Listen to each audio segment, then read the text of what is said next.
Hashem Hashem Naseh ve Natzliach. Baruch Hashem, Shabbat arrive, une paracha merveilleuse.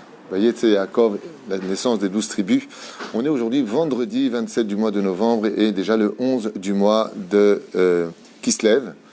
Un shiur pour la santé, la réussite de Esther Bat Choma, ainsi que ses enfants, Yaron et Rachel, offerts par Yaakov Mordechai, qu'on embrasse très fort, lui et toute sa famille, Bezrat Hashem, beaucoup de bonheur. Et en même temps, on pensera à la refoua shlema de tous les malades d'Israël ou Bichlala, Morat Miakdosha, Vatora, Saratal, Batefrat Miriam, Yanaï ben Esther, David ben Zara, Eric Aaron ben Chaya, qu'on souhaite aussi un très bon zivoug, Kol Am Israël, Oufren, Yaakov Bilard Dalekar, qu'on embrasse très très très fort, Amash Mikol Alev, Todaraba pour tout ce qu'il fait, ainsi que tous ceux qui nous soutiennent par tous les moyens qui existent. Une refoua shlema pour Golda Rachel, Bat Julie Yehudit, Bezrat Hashem, Oufren, vous pouvez dédier aussi ce shiur pour la refoua shlema, pour la réussite, pour un bon zivouk, pour une bonne parnassa, tout ce que, la alia, bien sûr, tout ce que vous désirez. Et sans plus tarder, on lance une idée, que j'ai entendue magnifique du Rav Yaakov et du Rav Eliyahu Amar, Hashem Shrour Hayeu, sur la naissance tardive de Yosef. Vous savez que dans cette paracha extraordinaire, avant de commencer le shiur, j'ai dit à Igal, je lui ai dit, je ne sais pas quel sujet prendre, tellement il y a des sujets à développer. Vraiment, c'est waouh. Alors, je voudrais développer avec vous une idée rapide, mais qui vaut vraiment le coup d'être entendue. Pourquoi ? Parce que dans cette paracha, on voit que Rachel a vraiment du mal à avoir des enfants. Les deux servantes, Zilpa et Bila, enfantent déjà leurs enfants, alors que Rachel semblerait d'une certaine façon oubliée de Dieu. Comme si qu'il y avait quelque chose de... On a du mal avec elle. Et en plus de ça, quand elle est enfin enceinte, on lui dit, non seulement elle est enceinte, mais en plus elle va accoucher. Ben oui, quand on est enceinte, c'est qu'elle va accoucher. C'est ce que m'a posé la question à l'instant Yosef. Pourquoi Harry, pardon. Pourquoi on dit qu'elle est enceinte et qu'elle va accoucher? En général, quand on est enceinte, on va accoucher. Eh bien, la Torah nous fait comprendre que même cette naissance qui est venue de Yosef, elle a été discutée dans les ciels. C'est-à-dire qu'elle est enceinte, mais elle aurait pu le perdre. Mais pas sauf, elle a accouché. C'est-à-dire que la Torah, en allusion, va nous faire comprendre que les enfants de Rachel sont nés avec une justice dans le ciel, que même quand le processus a été lancé, ça se discute. À un tel point que la naissance du deuxième fils de Rachel, Binyamin, eh bien lui va engendrer la mort de sa mère. Lui va naître, mais sa mère va mourir. Donc on voit que l'histoire de Rachel, elle a du mal à passer. Alors que, bizarrement, dans les Téhilim, Yosef Hatzadik, fils de Rachel, est considéré comme le quatrième père de la nation juive. C'est-à-dire on a Abraham, Yitzhak et Yaakov, Yosef. Et on le voit, Yosef, se déconnecter des 12 tribus pour devenir lui-même une sphira qu'on appelle Sphirat HaYesod. C'est-à-dire que Yosef n'est pas moins important qu'Abraham, Yitzhak et Yaakov. David, Aaron et Moshe. Il fait partie de l'équipe des leaders les plus importants du peuple d'Israël. Alors, c'est un peu difficile à comprendre pourquoi il y aurait eu un kitroug et qu'est-ce qui se passe. Il faut savoir que nos commentateurs nous ont donné des petits simanim, des petits itutim, je ne sais pas comment dire en français, des petites nourot adoumot sur ce domaine, j'ai pas réussi à le dire, des directions qui pourraient éveiller notre étude, et en nous disant que les gens disaient que la principale, c'était Léa. Et pourquoi ? Parce qu'il faut savoir, comme c'est marqué dans le livre que j'ai ici d'ailleurs, qui s'appelle Otsar Pelaot HaTorah, que... D'ailleurs, je vous fais une parenthèse, tu peux me donner le livre que je t'ai montré tout à l'heure? Parce que j'ai quelqu'un qui étudie ce livre ici, je suis désolé de faire cette parenthèse, je m'excuse, mais je lui ai posé la question, je ne savais pas qu'il l'avait. C'est à propos du Tzror HaChaim, Bereshit. Voilà, donc Igal le lit. Je lui ai posé la question parce que je ne connaissais pas ce livre. Et est-ce qu'il est bien? Il m'a dit vraiment qu'il est très bien, donc je vous le conseille pour ceux qui ne lisent pas l'hébreu. C'est en français, c'est très bien expliqué, avec des gématriotes très sympathiques. Voilà, on l'a aussi chez nous, il nous a été offert, au El Moshe, donc on l'a dedans. Sefer Tzror HaChaim, vous pouvez le commenter ou le trouver dans les librairies juives françaises. D'accord ? Voilà, juste une parenthèse pour l'auteur qui méritait d'être récompensé pour son salaire. Donc, on voit que Yosef Bémet, c'est pas simplement un personnage important des 12 tribus, mais il monte au-dessus des 12 tribus. C'est celui qui va nourrir les 12 tribus. C'est celui qui va voir tout le monde se prosterner devant lui. Alors pourquoi c'est tellement ambigu sa naissance?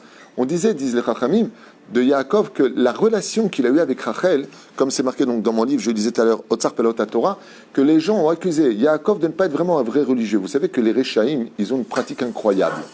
Ouais.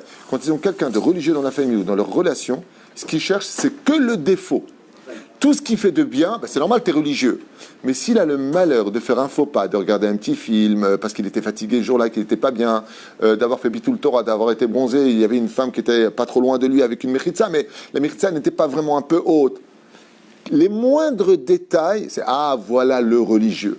Au lieu de regarder, Baruch Hashem, tout ce que fait une personne ou une fille qui est religieuse, on va chercher, comme on le voit avec Lavan, qui dit à Yaakov à la fin de cette paracha, comment tu es parti sans me prévenir, tu as volé mon cœur. C'est-à-dire, comme tu n'as pas réussi à voler quoi que ce soit de chez moi, tu es quelqu'un de hyper honnête, je vais trouver qu'est-ce qui ne va pas chez toi pour dire, ah, j'ai compris, tu es parti, tu ne peux pas dire au revoir. Voilà le religieux. Ah, tu as vu comment.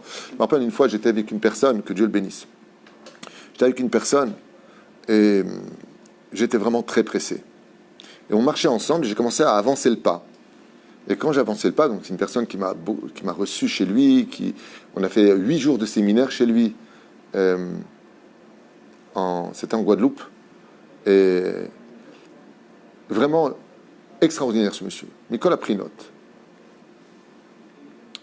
En tout cas, je parle pour moi. Ils vont te dire pas du tout, tu sais pas de quoi tu parles, peu importe, je veux pas qu'il lâche son arrêt, juste, je parle en ce qui me concerne, avec moi, il a été extraordinaire. Vraiment un accueil magnifique, tout ce qu'il faut. Et puis un jour, on était en train de marcher comme ça, et puis j'ai accéléré le pas. Et je l'ai un peu laissé.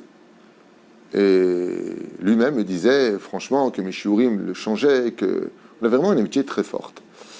Et quand j'ai accéléré le pas, lui marchait derrière moi, j'ai ouvert la porte extérieure de la maison, et j'ai laissé se refermer, et je suis parti, je l'ai laissé.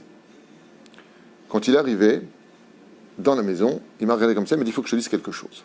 Je lui ai dit, je t'écoute. Il m'a dit, je ne comprends pas ton manque de savoir-vivre. Alors je lui ai dit, d'accord, Tzodek, lama. Moi je posais, lama, alma tamedaber. Il me dit, je comprends pas. Je te reçois chez moi, on marche ensemble, t'accélères le pas, tu me dis rien, ouais, mais tu me dis rien en plus. Tu arrives devant la porte, je suis à 10 mètres derrière toi, tu me tiens pas à la porte, tu avances à la maison, la porte est encore fermée, et puis monsieur débarque comme ça, il me dit, j'aime pas cette Torah-là. Alors je regarde comme ça, je lui prends les deux mains et je lui dis, tu sais, quand d'un coup on a une diarrhée et on ne peut plus se retenir, on est obligé d'accélérer le pas. Et d'ailleurs, je te fais un clin, je te dis, je suis obligé d'avancer vite. Je n'ai pas le temps de te tenir la porte et je suis obligé de foncer aux toilettes parce que quand ça vient, avec tout respect que je te dois. Il m'a dit, ah! Et je lui dis, tu vois, ça c'est un petit défaut. De regarder juste ce qui n'allait pas sur 8 jours de cours avec plus de 150 personnes, 120 personnes, Mamache, que toi-même tu me dis, retarde ton billet d'avion parce que j'ai encore un couple à sauver, il faut que tu restes là. La seule chose que tu as vue chez moi, c'est que je n'ai pas tenu la porte. Mais si je t'avais tenu la porte, j'aurais fait sur moi. Et là, par contre, ce n'était pas agréable, ni pour toi, ni pour moi. Mais la reine, il y a une mitzvah de juger les kafsrou des gens qui représentent la Torah, qui ont le droit à l'erreur. Je lui ai dit, pardon, j'ai le droit à l'erreur. Aval maniase, il y a des cas de force majeure. Et c'est ce qu'on voit ici avec les Rechaïm. Qu'est-ce qu'ils ont dit de Yaakov?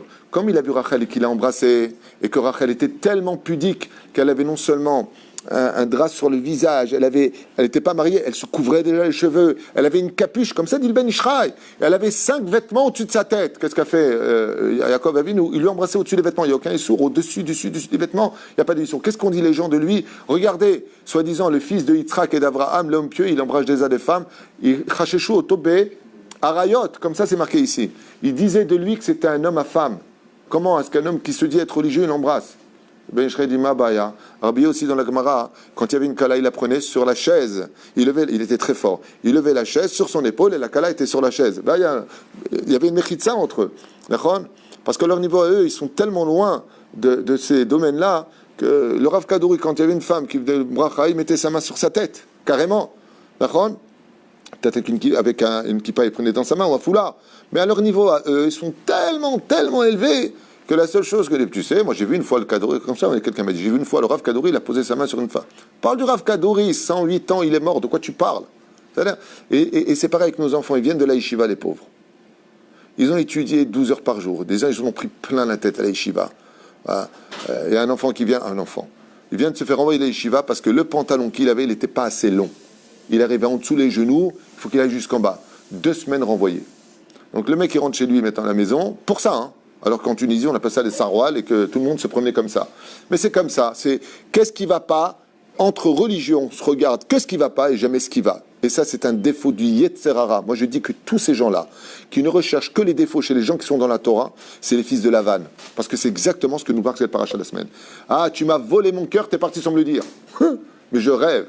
Moi, j'aurais répondu, mon pote, au-dessus de toi, il y a Dieu m'a dit de partir sans te le dire. Ça va? T'es pas content, va au cotel. Eh ben non. Yaakov, il s'excuse, il dit, oui, mais tu sais pourquoi? J'ai eu peur que tu me retiennes avec les filles. Qu'est-ce diplomatie? Qu'est-ce qu'il est bon, ce Yaakov? Qu'est-ce qu'il est bon, ce Yaakov? Et avec tout ça, viens, on fait un traité de paix, parce que t'es pas bécédaire. Hein. Le premier qui passera sur ce mont de pierre qu'on vient de faire en traité de paix, eh bien, ça montrera qu'il était malhonnête. Mon pote, t'as pas de pote, parce que c'est ton petit-fils, c'est Bilham, qui va passer avec son hamor, qui lui ressemblait comme deux gouttes d'eau, ouais, et qui va se fracasser le pied contre, justement, en hébreu, c'est le mont de pierre. Pourquoi il s'est cassé le pied là-bas? Pourquoi? Parce qu'il a dit que personne ne passera sur le territoire de l'autre. Et celui qui est venu pour maudire n'est autre que qui? Bilam, ouais, petit-fils de Lavan. On voit jusqu'au bout combien la malhonnêteté des gens, elle se trouve. C'est comme le mec, il marie avec une non-juive, je ne juge pas. Hein. Il ne mange pas cachère, il ne fait pas Shabbat, et quand il voit un religieux qui fait une bêtise, il dit, bah, tu vois, moi je ne suis peut-être pas religieux, mais moi je n'aurais jamais fait ça. Hein. Mais fais déjà Shabbat, Yahmar, mange déjà cachère, regarde-toi dans un miroir avant de regarder l'autre. Non, toujours regarder les défauts des autres. Il faut savoir une chose, ce même symbole, cette même image, est retombée sur Yosef. Les gens disaient de Yosef Hatzadik, et tu sais pourquoi Rachel a eu du mal à tomber enceinte? Parce que Yaakov Avinu, il a fait des péchés. Quand il s'est marié, Akol min hashamayim, disent les Juifs. Akol min hashamayim. Quand il s'est marié avec Rachel, Lavan lui a donné Léa. Et alors, il dit depuis quand il avait le droit de se marier avec deux sœurs? N'est-ce pas marqué chez vous les Juifs, là, les Juifs? C'est pas marqué chez vous interdiction de se marier avec deux sœurs? Oui, ok, c'est avant le don de la Torah. Mais Yaakov, il était mahmir, il faisait toutes les mitzvot de la Torah. Et la reine, tu vois bien que Dieu, tu vois bien qu'Hachem, il n'est pas d'accord. La preuve en est, chaque fois qu'il a mis Rachel enceinte, voilà, elle enceinte, elle va accoucher, Harry, hein, c'était ta question de tout à l'heure, hein, et bien parce que peut-être qu'il va mourir, parce que c'était pas sûr qu'il vienne au monde, parce qu'on a un problème avec elle. Et d'où vient ce problème? Je vais vous l'expliquer. David Amelech Alav Shalom, non seulement c'était un homme pieux, non seulement c'était un roi, non seulement il était honnête, non seulement il était exceptionnel, mais de sa naissance jusqu'à sa mort, tout le monde a dit de lui que du mal. Que du mal, que du mal, que du mal. Que du mal. Parce qu'il a eu le malheur de dire qu'il aimait Jonathan d'un amour où les deux âmes ne faisaient qu'un. C'est pas compliqué. C'est tout ce qu'il a dit. Mais ça racole. Pourquoi? Parce que dans la réincarnation, effectivement, la réincarnation, ils étaient comme un fils et une mère, comme ça dit le Harizal. Les gens, qu'est-ce qu'ils ont dit? Pour inverser, hein. Oh, l'homosexuel, dis donc. Clénon d'idiot. Incroyable. T'as vu comment il a marqué là-bas, il aimait? Ah, il est homo, le mec. Il apprêtait dans les écoles laïques. Ils apprêtaient dans les écoles laïques, qu'il est homosexuel. On a même fait des films sur l'homosexuel à Yehudim Baïm. Oh, laïm beyomadin. Oh, laïm. Oh, il va voir celui qui dit un mot de travers sur le roi David. Kodesh, Kodashim. Est-ce que Dieu se serait adressé à quelqu'un comme ça? S'il était rachat, s'il était comme ça. C'est un Issour de Oraïta. C'est pas à prendre à la légère. Ouais. Toute sa vie, il a été critiqué. Mamzer, Ganav, voleur, meurtrier, envieux, tout. On lui a tous les titres. Il n'y en a pas un qui allait sur lui. Il était Kodesh Kodashim, Sruto Yagan Alenu. Jusqu'aujourd'hui, les chrétiens, les juifs, dans le monde entier, les gens comme ça, ils font des psaumes. Quand ils enterrent, ils font des psaumes. Comment tu peux prendre les psaumes de quelqu'un qui n'est pas droit aux yeux de Dieu? C'est d'avoir casé. À Kol Shtuyot, tous ces gens-là, c'est les enfants de Lavan, sachez-le. Et quand ils vont mourir, ceux qui disent du mal des tzadikim, ils vont s'asseoir à côté de qui? À côté de Lavan. Ils vont s'asseoir à côté de Lavan. Alors je vais juste finir quand même l'idée parce qu'elle est extraordinaire. Vraiment.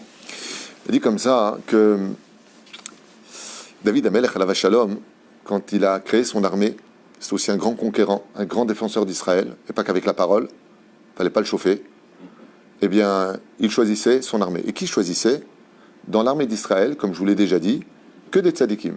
C'est-à-dire que si le Mashiach il vient, et que demain on a besoin d'une armée, par exemple, Mashiach, tout celui qui n'est pas dans la Torah et les mitzvot, il lui dit va en yeshiva, et tout celui qui est en yeshiva, il le met dans l'armée. C'est-à-dire que qui était pris par Yoshua bin Nun, qui était pris par Moshe Rabbeinu, qui a été pris par David Amelech, comme le dit le Rambam, et comme c'est marqué dans la Torah elle-même, et comme le dit la Gemara, celui dont le cœur a peur ne va pas à l'armée. Celui qui a une Avera, il ne va pas à l'armée. À tel point que les Chachamim nous disent quel était le Mifran, quel était l'examen que faisait le roi David. Il disait buvez de l'eau. Il les amenait vers une source d'eau. Et les Chachamim nous disent celui qui ramenait avec sa main l'eau vers sa bouche, il lui disait toi tu peux venir. Ce n'est même pas une question d'Avera. C'est une question de savoir vivre. Et celui qui l'appelle l'eau comme un chien directement du fleuve, tu sais, des fois tu veux mettre ta bouche comme ça, ou tu bois la bouteille, il disait toi tu peux pas venir. Pourquoi? Tu n'as pas de savoir vivre. Ouais. Deuxième option, quand il les voyait prier, celui qui parlait après Baruch Shahamar, celui qui parlait pendant la prière, il disait toi c'est sûr et certain qu'il ne faut pas que tu viennes. Tu peux mourir à l'armée à cause de ça. C'est-à-dire que les gens qui venaient à l'armée, ils étaient mamash des gens extrêmement pieux. C'est pour ça qu'on n'avait pas besoin de quantité, mais on avait besoin de stratégie, on avait besoin de Roi HaKodesh, du Urim et Tumim, du Kohen. On lui demandait, dis-moi, est-ce qu'on va gagner la guerre? Par quel moyen il faut y aller? À droite, à gauche. On a vu pendant la guerre des 6 jours la stratégie que Dieu nous a donnée pour pouvoir faire face à 7 nations ultra puissantes et armées jusqu'aux dents. Avec si peu de moyens, on a réussi grâce à Dieu, et c'est uniquement grâce à lui, et à ceux qui ont donné leur vie pour nous, il ne faut pas les oublier, qu'on a pu arriver à bon port. Mais la reine, David Ameler, par la suite, il va rajouter quelque chose d'autre. Une chose à laquelle personne n'avait pensé. Il en est l'investigateur. Quand il a vu que des gens tombaient dans l'armée, il a dit apparemment, le fait d'être un homme pieux ne suffit pas. On va rajouter un deuxième point, et c'est le Yéhous. Pourquoi Dafka le roi David, il a parlé du Yéhous? Le Yéhous veut dire la réputation familiale. De qui es-tu le fils? De qui viens-tu? Si tu n'as pas de Yéhous, sur quoi s'est basé le roi David pour une telle chose? Pour Rivka et Yitzhak. Quelle prière a été écoutée entre Yitzhak et Rivka? La prière de Yitzhak et pas la prière de Rivka. Car Yitzhak avait le Yéhous, c'est-à-dire il venait d'Avraham Avinu, son père était un Abraham, tandis que Rachel, eh bien, Rivka, c'est bon, c'est au suivier, Rivka, j'essaie de m'en sortir, et Rivka, elle, de son côté, n'avait pas de Yéhous, quoique sa mère était une grande sadéquette, il faut le savoir. La mère de Rivka, on ne connaît pas les femmes de la femme. On ne connaît pas la femme de Bethuel. La mère de Rivka est une grande sadéquette. Personne ne fait attention dans le texte, je fais une parenthèse dans la parenthèse, j'ai pas beaucoup, vous savez, j'ai pas des 100 000 personnes qui regardent mes cours, mais sachez que mes cours, c'est 100% Torah. C'est-à-dire celui qui veut vraiment étudier la Torah, c'est Nishmo et Tashiurim Maëlé. Où est-ce qu'on voit le nom de Rivka? Où est-ce qu'on voit que Rivka a regardé sa mère et qu'elle lui a dit « Ima, ne m'abandonne pas. Je n'ai que 3 ans, même si elle avait un physique de 14 ans, selon nos sages. » Sa mère l'a regardé et on voit que quand est mort Bethuel, sa mère elle lui a dit « Aniba Itra, je viens avec toi. » Et où est-ce que c'est marqué? Dans la paracha la semaine prochaine. « Vatavot Dvora Menikat Rivka. » Est venue Dévora, la nourrice de Rivka. Ça veut dire quoi est venue Dévora, la nourrice de Rivka? Qui a donné le sein à Rivka quand elle était bébé? C'est sa maman. Donc qui était Dévora? Chazal Ombrim, sa mère. Sa mère est venue avec elle. Pourquoi? Pour montrer qu'elle aussi, elle a fait tchouva et elle a suivi sa fille. Pourquoi? Pour donner du mérite à sa fille. Mais le mérite venait d'être juste maintenant né. C'est pour ça qu'en annonçant la mort de Rivka, de Dévora, Vatamot Rivka Tachata Alon, Tachata Etz, elle est morte en dessous de l'arbre. Il a compris, Yaakov, que comme sa grand-mère venait de mourir, sa mère, c'est une allusion à sa mère qui venait de mourir. Parce qu'en réalité, Dévora, la mère de Rivka, n'a suivi que Rivka que pour le Yéhous. En disant, maintenant qu'est mort Bethuel, moi je suis veuve, j'ai plus rien à faire ici. Lavan, mon deuxième fils, la Tajamla, et j'ai plus rien, je vais venir avec toi, je ne vais pas te laisser. Qu'est-ce qu'a fait le roi David? C'était bien cette extraordinaire explication. Eh bien, il a dit, maintenant, pour que personne ne meure à l'armée, pour toutes les guerres qui nous restent à faire, non seulement tu ne devras pas avoir une seule avéra, c'est-à-dire quelqu'un qui parle à la synagogue ne pouvait pas rentrer à l'armée pour le roi David, même pas en rêve. C'est une avéra sur le dos qui peut t'apporter la mort. Ad Kedekar, puisqu'il dit là-bas, Amedaber, celui qui part entre Baruch Shamar et la Hamida, ouais, il vient pas à l'armée. La moindre avéra, celui qui regardait une femme, il venait pas à l'armée. Celui qui avait un portable non caché, il ne pouvait pas rentrer à l'armée, selon le roi David. En d'avoir casé. Il a dit, maintenant, ça suffit pas, il faut du Yéhous. Ce qui fait que chaque soldat qui venait dans l'armée d'Israël, il lui demandait, de qui es-tu le fils? Pourquoi lui, il faisait ça? Comme le roi David a réussi toutes ses guerres et qu'il n'est pas mort, ça répondait à celui qui disait, ouais, c'est un bâtard. Alors si je suis bâtard, puisque moi j'ai lancé une nouvelle loi de, maintenant il faut venir d'une famille honorable, si je suis un mamzer, comment se fait-il que Dieu ne me prend pas? Puisqu'on voit que celui qui était pieux ne suffisait pas, il fallait aussi qu'il vienne d'une famille de bonne réputation. Donc arrêtez de dire que je suis un homme à femme, arrêtez de dire que je suis un homme à homme, arrêtez de dire du n'importe quoi, vous ne comprenez rien à ce qui se passe. La preuve en est, je n'ai jamais perdu une guerre et je ne suis jamais revenu blessé d'une guerre. Si ce n'était pas le cas, comment se fait-il que eux soient et moi non? Donc qu'est-ce qu'a fait le roi David? Il a légitimé ces deux points pour se rendre propre, comme le dit la Torah, soit propre devant Dieu et devant les hommes. Et en revenant en disant seuls les hommes pieux reviendront de la guerre, le roi David, pourquoi ils sont morts? Pourquoi ils sont morts? En réalité, la famille disait, oui, franchement, il sortait avec une copine, il faisait des avérotes. Donc les gens faisaient un kiddush Hashem. Alors les gens, qu'est-ce qu'ils ont dit du roi David? Ils ont dit, ouais, mais bon, alors, ça veut dire, bon, il a fait tchouva, il fait tchouva avant de partir à la guerre, mais ça n'empêche pas qu'il n'est pas vraiment le fils de Ishaï. Le roi David, qu'est-ce qu'il fait? Un nouveau chok. Celui qui rentrera à l'armée, non seulement devra être pieux, mais en plus de cela, il devra venir d'une famille honorable. S'il a moindre défaut, ça veut dire par exemple un Cohen qui s'est marié, c'est pas marié, mais qui va prendre une guillorette ou qui va prendre une fille divorcée, il vit avec, il fait des enfants, il a coupé le yichus, il a coupé la relation honorable de sa famille par rapport à cela. Les unions interdites, tu coupes automatiquement. Ton arrière-grand-père, il n'était pas juif par exemple, il y a eu un décalage que une mère juive s'est mariée avec un non-juif. Donc ça brise cette relation de la fille. Comment on dit en français yichus? Il y a un mot pour ça, j'arrive pas. Je cherche depuis tout à l'heure dans ma tête. Non. Non. Non. Il vient d'une famille honorable. Il y a un mot pour ça en français et je ne le trouve pas. Si quelqu'un peut nous aider, Todaraba. Donc il vient d'une famille honorable, parce que je n'ai pas d'autre mot à dire. Je n'arrive pas à trouver le mot en français qui le définit. Velachen, qu'est-ce que fait le roi David? Il vient rehausser une fois de plus cette situation en parlant et disant, voilà, pour entrer dans l'armée maintenant, pour servir Hachem, pour conquérir le monde, pour donner la sécurité aux enfants d'Israël, il faudra non seulement être quelqu'un de pieux, mais en plus de cela, il faudra venir d'une famille honorable dans laquelle il y a une famille de bonne réputation. C'est le mot bonne réputation qui s'ajuste le plus à ce que je voulais définir. Très bonne réputation, c'est-à-dire qu'il n'y a pas d'ambiguïté au niveau des naissances, c'est pas un fils de droite et de gauche, il n'y a pas de Dallas, il n'y a pas de amour, gloire et beauté, il n'y a pas les feux de l'amour, il n'y a pas JR, il n'y a personne. Il n'y a que des bobbies. Mais la reine, le roi David, ainsi donc, comme il a déclaré ça, le Sanhédrin, tout le monde, y compris Doega Adomi, on dit tiens, mais Agnès, il y a une guerre demain qui démarre, le roi David il part. Et bien, on va voir qui il est.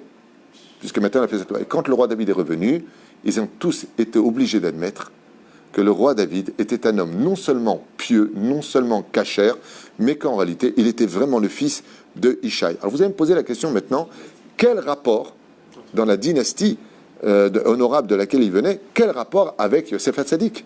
Eh bien, étant donné que les gens disaient de lui que Yosef Hatzadik, en réalité, pourquoi il était un petit peu en guerre avec ses frères? Mais c'est normal parce que sa naissance n'est pas légitime. Il vient d'un mariage de la deuxième sœur. Et Yaakov, toi qui étais un homme si pieux, si vigilant, qui a dit à tel point que tu n'as jamais volé ni par l'esprit, ni par la parole, ni par l'action, jamais fait la moindre avéra, même ta première semence à 84 ans quand tu t'es marié, la première fois qu'il a sorti sa semence d'en bas, ouais, c'était pour aller avec sa femme. Ça veut dire qu'il n'a jamais fait zera levatala, il n'a jamais eu de pollution nocturne.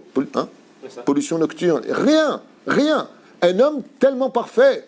Alors sur qui se sont tous jetés? Sur Yosef Hatzadik. Et la semaine prochaine, qu'est-ce qu'on va voir? Que le seul qui va protéger Yaakov, de qui avait peur Esav? Le seul des 12 tribus de qui avait peur extrêmement Esav, quand il a vu, il a fait 3 pas en arrière, Rogzo de Yosef, la puissance de Yosef face à Esav. S'il était d'une union interdite, s'il venait du moindre défaut, et c'est pour ça que Rachel va mourir la semaine prochaine dans la paracha. Pourquoi elle meurt? Parce que c'est une nécessité pour que Yosef puisse prendre sa place légitime. Mazotomeret, dès qu'elle est rentrée en Eretz Israël, étant donné qu'elle était la sœur de Léa, Dieu la prend tout de suite en disant, vous ne pourrez pas dire maintenant en Eretz Israël, Makpid, en Eretz Israël, tu te rends compte de là qu'Akadosh Baruch Hu dit, quand tu viens en Eretz Israël, tu as intérêt à Shomer Shabbat, Shomer Mitzvot, mon pote. Tu as intérêt, regarde ce qui s'est passé. Comme elles étaient 2 sœurs, même si elles étaient converties, on a dit hier, et ainsi de suite, qu'elles n'ont plus de rapports familiaux par la conversion. Malgré tout, Eretz Israël Makpid, fais très attention ici. Akadosh Baruch Hu, ses yeux sont ici, regarde comment chacun de nous comportons. Alors maintenant qu'est venu Yosef Hatzadik, qu'est-ce qu'il a fait Yosef Hatzadik? Il a eu 2 fils. Un qui était Bachur Yeshiva, Ephraim, et un qui était général de l'armée en chef de Yosef. Et les 2 étaient extrêmement pieux, d'une relation qui venait de quoi? de Osnat. Osnat qui est né d'un gamme au niveau de justement la famille honorable, puisque Osnat n'est autre que la fille qui est née du viol de Shrem ben Hamor avec Dina, de la aînée Osnat, femme de Yosef, mère de Ephraim et de Ménaché. La Torah revient mettre les points sur les i vis-à-vis de toute cette relation en disant, si ces deux enfants étaient légitimes, comment est-ce que tu peux bénir tes propres enfants tous les vendredis soirs et Ephraim et Ménaché? Comment se fait-il qu'ils sont rentrés dans les 12 tribus? Si tu dis que Yosef Hatzadik ne vient pas d'une légitimité spirituelle et qu'il n'avait pas sa place, comment se fait-il que Esav le rachat, il a eu peur de personne, ni d'Yehuda, ni de Réhouven, ni de Lévi, ni personne, ni d'Asher, ni de Gad, qui était très puissant, ni de Dan, Danit. Dès qu'il a vu Yosef, il a fait 3 pas en arrière. C'est pour légitimer, en réalité, que tous ces plans-là sont utiles à Klal, et que c'est Dieu lui-même qui était derrière ces plans-là, et quand Dieu met son tampon, alors tout le monde est cachère. Shabbat Shalom Uvorach.